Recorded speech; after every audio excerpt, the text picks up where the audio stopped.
We've gotten to the segment we do at the very end of every episode called Last Looks. Yeah. You obviously know where that phrase comes from. I am actually thinking, because I've been asking, as I sent you the questions ahead of time, what is your favorite movie of all time? And almost no one is like, it's this. Like, that's too hard a question. I still don't know my answer, to be honest with you. Great. So I'm gonna on this episode officially and moving forward start with, what is either your favorite movie of all time or just a few that you absolutely love and feel are like representative of you and your taste? I was batting around some movies that I love, but I would say there's two that really stand out. Great. And usually these are the two when people do ask me what's your favorite movie, it'll be one of these two. They're very different movies though. So one of them is Parasite. Oh yeah. Just rewatched that like 6 months ago with our kids. Incredible. I think it's a perfect movie. I think you're right. Yeah.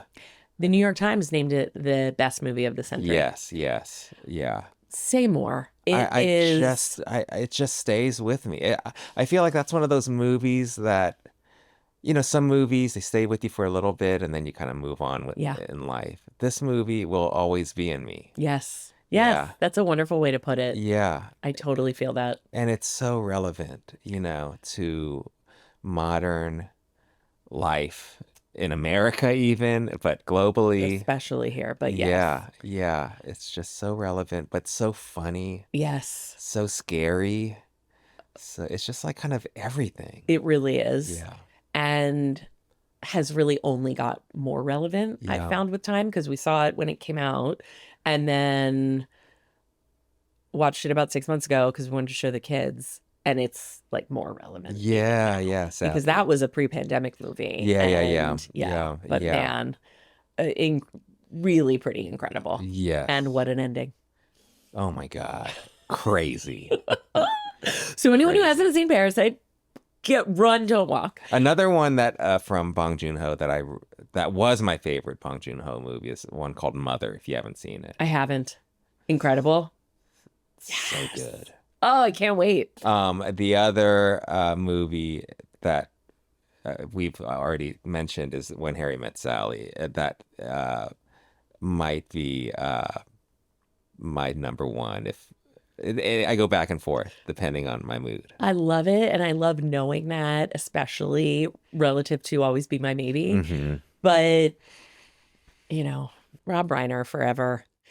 It really is the gold standard, right? In terms of romantic comedies, the performances, how funny it is, how emotional it is. Oh my God, yeah. The things, the debates, can men and women be friends? Yeah. Right? Like that inherent, because remember, we weren't like babies when that movie came out, but we weren't full grown-ups who were in, sophisticated relationships yet, right? But I remember so clearly that question like punctuated the culture. Also the city as the setting, Talk about integral. Talk about a third character. Also the first concert I ever concert I ever went to was Harry Connick Jr. Really? Yeah. Oh, because I was obsessed with that soundtrack. When you say the soundtrack, I also see them walking with the yellow and orange leaves. Yeah. Meg Ryan's, corduroy blazer and the hat, and just and isn't it also? It is so eminently quotable. So quotable. The little things here and there. I mean. Really married. Turns down the Rolodex. The wagon wheel coffee table. Surrey with a fringe on top. Yes. Yeah. There's just, oh my God. They are so brilliant. Everything about it is so perfect. It's like also like epic. It really is. It's like emotionally epic. Carrie Fisher and Bruno Kirby. Oh my God. I can't even talk about it. So good. The split screens, just like so well done. We did it. They did it. Yeah. It's perfect. When Carrie Fisher's delivery of talking about the wagon wheel coffee table. Matt Smith had on a shirt the other day and I was like, This shirt is now becoming the wagon wheel coffee table of this relationship. Yeah. Also, when they first meet, Carrie Fisher and Bruno Kirby, and they're on that double date, and they go right in the cab. Like, it's just so... And then Harry and Sally are standing there like, what just happened here? Yeah. But it's brilliant in every way. Every way. I love that. Yeah. I love that. And I love the combination of When Harry Met Sally and Parasite. So totally different movies. No, but it's great. We contain multitudes. Yeah. So great. I mean, those two are movies that are in me and will always be in me. And they are perfect.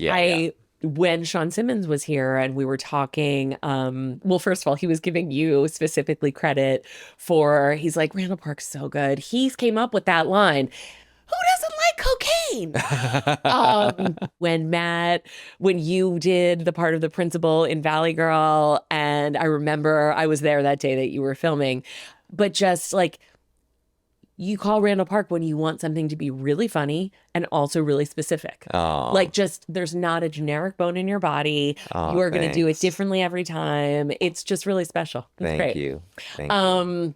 But when Sean Simmons was here, he was talking about like the 4 movies that are sort of in everything he does. Yes, and I imagine for you, in everything you do. And now I think those two I'm sort of running them through my shortcomings lens too. Yeah. But that's so great. Yeah. Okay, music. We talked about this a little bit when we were having dinner in Portland because we were telling you how our younger son's really into MF Doom. Yes. And you were like, he might be my favorite rapper. Yeah. So I'm really excited for these questions. 2 desert island albums. You're stranded on a desert island. What are the 2 albums you have to maintain your sanity? I would say Nas Illmatic, probably the greatest rap album of all time, in my opinion, at least for people in my generation. One that I just listen to all the time. Yes. And then the other one, I just love hip hop and rap. And the other one is probably The Roots. Yeah. Have an album called Illadelph, Halflife. Philadelphia's own The Roots. That's right. Probably those 2. That's awesome. But you know what? Then there's like Doom. There's like so many others. I know, it's really hard. It's right? really like hard. You actually just need the compilation rap hip hop album that like the mix you make for yourself. That's what you need to break. Those 2 albums are like beginning to end. Totally. I could play on loop and I just love them. And I could like listen actively on loop, 100%. Yeah. And it's in your DNA at this point. Yeah. Have you worked with Questlove?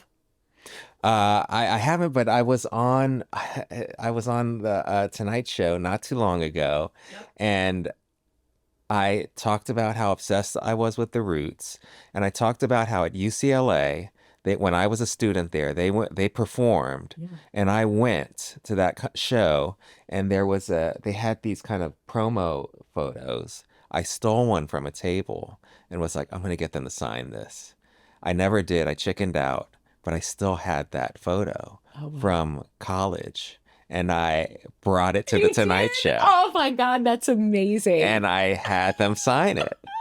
Yeah. I love it. It was great. And he signed a pair of drumsticks for me. Oh my God. They were so incredible and so fantastic. nice. And I'm obsessed with them. Yeah. I was in a band that was modeled after them for like a few years. And just obsessed with The Roots. Oh, that's so cool. Yeah. That's amazing. And love what he's doing. Just everything Questlove does. Totally. He's just like couldn't agree more. A genius. Real genius. Yeah. Okay, those are great choices. Books. Do you have a favorite book of all time or a book you've just read recently? Like, so I know. hard. I'm realizing in these questions what a like not extreme person I am, but sort of like I am definitive. My favorite I think that's good though. That's good. Is it? I don't know, but I'm sort of but I don't want to put that bullshit on my guests. No. I definitely have like top well, I just read a book called Rejection by Tony, I don't know how to pronounce his last name, but it's called Rejection. Okay. Tony Tulathimutte or something like that. Okay. The book is so good. Oh, I can't wait. Very funny. Okay, great. I was going to ask. But also tonally, disturbing. Where are we? Very disturbing. It's all the things that I love. You're hitting me where I live. Yeah. But that was the last book I read. Disturbing? Yeah. And it's all about rejection. and people getting rejected in different ways. Oh, wow. It's a collection of short stories that kind of they connect. Oh, you know? wow. Yeah. Oh, cool. It's very jarring and very funny. Okay, great. But I would say my favorite book of all time might be Ken Kesey, One Flew Over the Cuckoo's Nest. Yes. That I love that book. Did you read the book before you saw the movie? I don't remember. Do you love the movie also? I do. I do love the movie, but I love the book more. The movie was great. It was different from the book, though.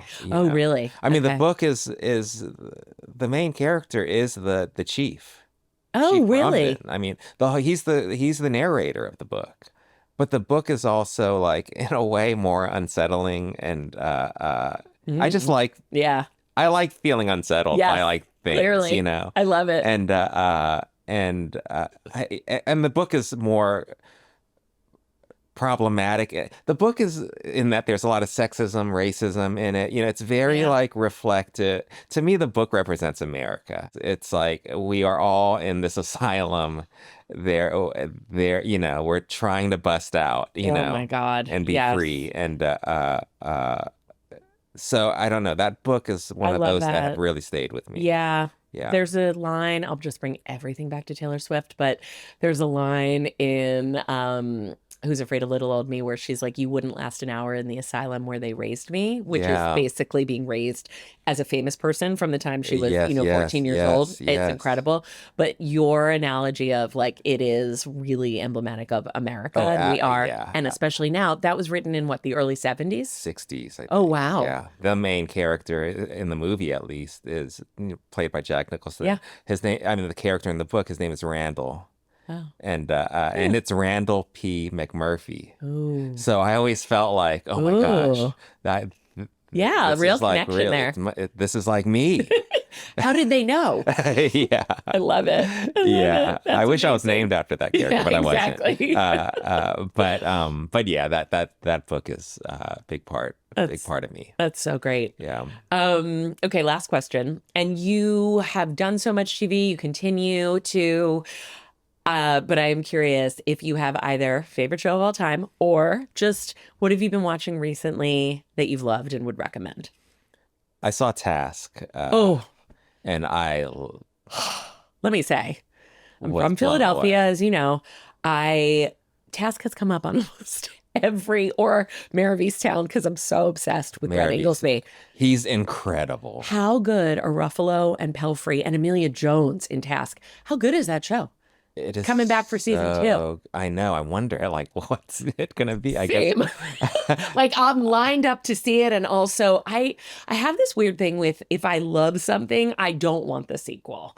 Yeah, I've never seen the sequel to Major League. Yeah, one of my absolute favorites. Yeah, I've never seen the sequel to Wayne's World. One of my absolute favorites. Bridesmaids, they better never make one. And I know Kristen and Annie don't want to. Like, I don't want a second of something that's perfect, and I did feel that about Task. And at the same time, I'm like, inject that shit into my veins. But at the same time, it's like one of the main characters is not going to be in this. It's going to be correct. Not to spoil, but it's going to be a different thing. Yes. So that's good, I guess. Yes, it will have to be a totally yes. Well, actually, several of the characters aren't going to be.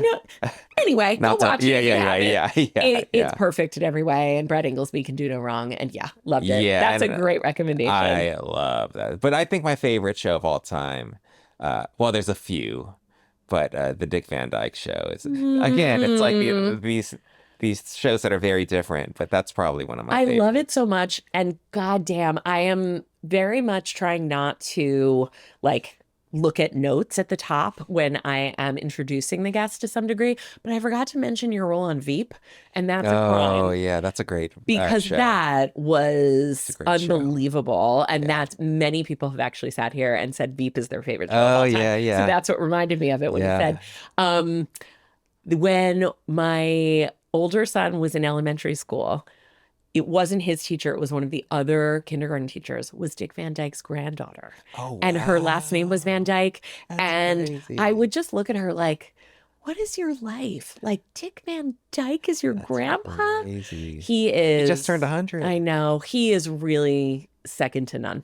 Second to none. I love that. I love that. But the whole reference. cast, Oh, Mary Tyler Moore. She's perfect in every way.